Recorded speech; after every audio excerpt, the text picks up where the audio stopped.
107 sur 151 députés favorables au projet de loi portant création de la Haute Autorité de lutte contre la corruption. 6 le rejettent et une abstention. Voilà le résultat du vote à cette séance plénière de l'Assemblée nationale le 17 décembre. Ce nouvel organe de lutte contre la corruption, qui va remplacer les 2 précédents, aura une mission indépendante. Cette nouvelle structure aura entre autres des missions de prévention et des pouvoirs d'investigation étendus, un droit de saisine directe des instances judiciaires, l'obligation d'adresser chaque trimestre à terme échu un rapport d'activité au président de la République, au président du Sénat, au président de l'Assemblée nationale, au Premier ministre et au ministre en charge de la Justice. Avec la Haute Autorité de lutte contre la corruption, nous avons un corps de métier, les enquêteurs, qui, eux, ont pour mission de rechercher des faits qui peuvent être constitutifs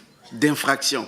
Malgré l'adoption de ce nouveau projet de loi de lutte contre la corruption, l'opposition dans cet hémicycle conteste sous prétexte que l'exécutif ne rassure pas. Hormis ce rejet, la Chambre basse du Parlement a approuvé avec amendement 3 autres projets de loi, à savoir le projet de loi relatif à l'obligation de déclaration de patrimoine par les citoyens élus ou nommés à une haute fonction publique, celui lié aux modalités de recours à la coercition et à l'emploi de la force en mer et dans les eaux continentales, et le projet de loi portant code de l'urbanisme et de la construction. Il faut qu'on revienne à la discipline dans la gestion de l'espace urbain.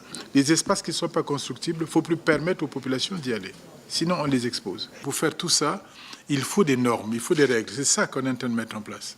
À travers ces 4 projets de loi adoptés par les députés, le gouvernement entend accélérer ses réformes structurelles et améliorer sa gouvernance.